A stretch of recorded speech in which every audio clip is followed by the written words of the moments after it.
Olá, queridos alunos, sejam todos bem-vindos a mais uma aula de biologia, hoje com o tema Evidências da Evolução. Nós já estudamos na aula anterior que evolução ou evolucionismo é a área da biologia que estuda as transformações das populações, de seres vivos, as diferentes espécies, ao longo dos anos, ao longo do tempo, às vezes milhares, às vezes milhões de anos. E da onde que veio, que surgiu as ideias em relação à evolução? Hoje nós temos vários exemplos, eu até já citei alguns na aula anterior, mas tudo começou com as observações das evidências da evolução. Evidências são situações, são fatos que comprovam, que apoiam o acontecimento, da evolução, que provam que a evolução realmente acontece. Eu já citei algumas, as mais importantes no final da aula anterior, e hoje a gente vai falar sobre duas ou três, tá? Então, a primeira são os fósseis, todo mundo já ouviu falar. Fósseis são todas as marcas ou pedaços dos seres vivos que já viveram. Por exemplo, tronco de árvores, conchas, ossos, dentes, cascas de ovo, carapaças. Para quem não sabe, carapaças é o casco da tartaruga, tá? E em casos raros, até organismos inteiros. Por que em casos raros, gente? Porque geralmente o que fossiliza são as partes duras, como os ossos, os cascos, as cascas, Não os órgãos internos. Mas em algumas situações eu vou mostrar para vocês o exemplo de que acontece também a fossilização da parte mole, dos órgãos moles, tá bom?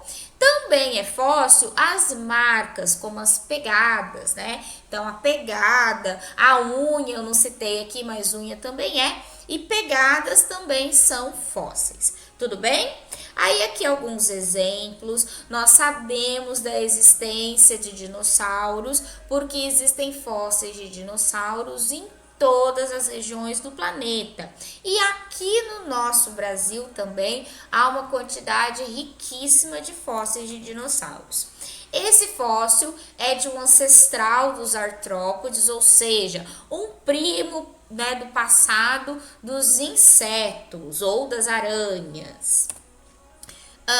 Essa imagem é muito legal para quem já assistiu. Se não assistiu, eu recomendo aquele filme Jurassic Park, o primeiro, tá, gente? Não esse mais novo, mas o primeiro, o mais antigo, lá de 1900 alguma coisa, que inicia a história com um mosquitinho preso no âmbar. Âmbar é o líquido que sai da casca de algumas árvores, do tronco de algumas árvores.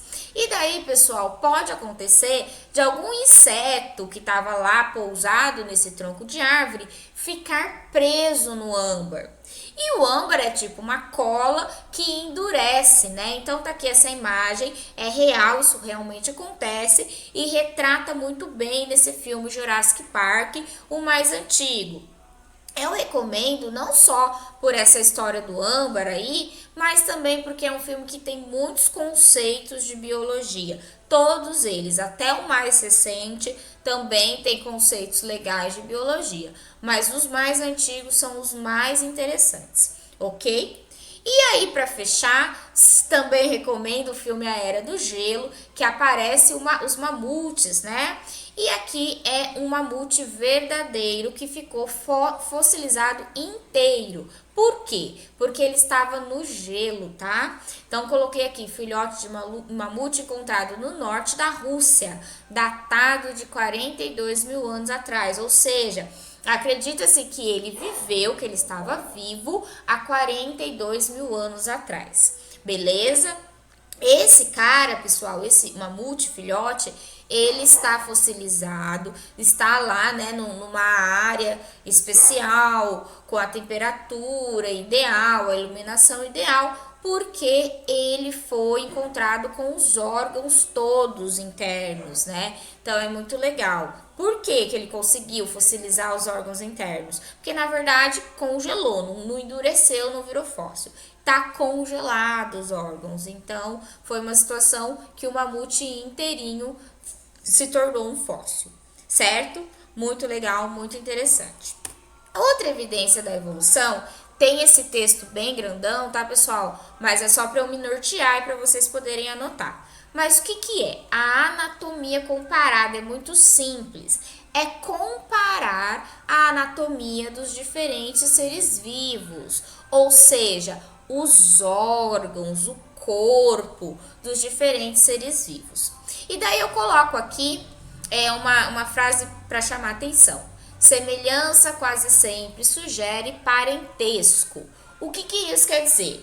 Eu pareço com a minha irmã, nós parecemos com os nossos pais. Ou seja, se a gente se parece, provavelmente nós somos parentes. Aí, pessoal, dentro da evolução, o que que isso quer dizer? Quer dizer que este grupo de seres vivos que tem alguma semelhança, né? Eles provavelmente tiveram origem de um mesmo ancestral. Eles têm ancestralidade comum, ou seja, um ser vivo deu origem aos outros seres vivos, né? Nós tivemos então um parente lá atrás, nós, os seres em questão, né, que estão sendo comparados.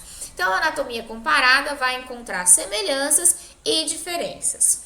E daí, dentro da anatomia comparada, nós temos dois tipos de órgãos que nós chamamos de órgãos homólogos e análogos. Vou falar primeiro para vocês dos órgãos homólogos. O que são os órgãos homólogos? Aqueles que têm a mesma origem, tá? A mesma origem embrionária, ou seja, desde lá do feto, desde quando era um bebê, da formação, né? Ou na barriga da mãe, ou dentro da casca do ovo, né? Esse ser, ele já tinha esse órgão, já tinha essa característica. Porém, quando esses seres se tornaram adultos, esta característica desenvolveu diferentes funções. Tá difícil de entender? Vou mostrar um exemplo bem fácil, tá? Então, órgãos homólogos. Aqui eu trouxe para vocês nessa imagem um braço humano, a pata dianteira do cão, a asa de um pássaro e a nadadeira de uma baleia. Se a gente observar, vejam as cores dos ossos aqui, tá, pessoal? Sugere que são as mesmas estruturas ósseas. É de origem, então, embrionária. Todos eles nasceram desta forma, com a estrutura óssea semelhante, tá? Tem até uma outra imagem na internet, se você tiver interesse em pesquisar, que tem o nome direitinho de cada um dos ossos, que não convém eu estar falando agora para o vídeo não ficar muito longo, tá? Mas só de você ver a imagem, você já percebe, ó, aqui em amarelinho, que basicamente é a mesma estrutura óssea. Então, o que que isso sugere? Sugere que, pela anatomia comparada, todos esses seres aqui em questão, humano, cão, pássaro, baleia, tiveram sim um ancestral comum. Um cara lá atrás, há milhões de anos atrás, né? Um grupo, uma espécie deu origem, foi ramificando e deu origem a todos esses seres diferentes, tá? E também sugere que aqui nós temos órgãos homólogos, ou seja, embora eles tenham a mesma origem, cada um tem funções diferentes. Então, o braço humano é para a gente movimentar aqui, para pegar as coisas, ajuda no equilíbrio. O cão, a pata dianteira, é movimento, né, gente? É movimento, para ele conseguir se movimentar. E o pássaro, a asa do pássaro é para voar. A gente não vê pássaro pegando nada com a asa, a gente vê ele voando, né? Ele pega com o bico. E a nadadeira da baleia, a mesma coisa, para nadar. Então, são órgãos iguais com funções diferentes. Esses nós chamamos de órgãos homólogos. Cai muito órgão homólogo no vestibular, tá? Aliás, cai também os órgãos análogos. O que são os órgãos análogos, pessoal? São aqueles que, aí é o contrário, tá? Tem origem embrionária diferente, eles têm uma origem diferente, porém desenvolvem a mesma função nos seres vivos. Então tá aqui essas duas imagens, tá? Aqui a primeira traz a estrutura da asa de um inseto e da asa de uma ave, tá? Então tá lá a ave, como já na imagem anterior, a gente sabe que tem toda a estrutura óssea. Já do inseto, são as nervuras, não tem osso na asa do inseto, são de origem completamente diferentes. Porém, eles desenvolvem a mesma função. Os dois órgãos, as duas asas, têm a função de fazer o ser vivo voar, mas não tem a mesma origem. Beleza? Aí aqui a outra imagem, a borboleta linda, também com as nervuras, né, que é comum dos insetos que têm asas, e a comparação com a asa de um mamífero, que é um morcego. Para quem não sabe, morcego é um mamífero que voa, tá? E também tem aqui, se você observar bem aqui onde está o cursor, você vai ver que também tem uma estrutura óssea semelhante com a estrutura óssea do braço do humano, da nadadeira da baleia e da asa da ave. Beleza? Então, recapitulando para a gente fechar essa aula, órgãos homólogos, origem igual, função diferentes. Órgãos análogos, origem diferente, função igual. Beleza, pessoal? E é isso, espero que vocês tenham gostado dessa aula. Façam todas as anotações necessárias. Bons estudos e um forte abraço.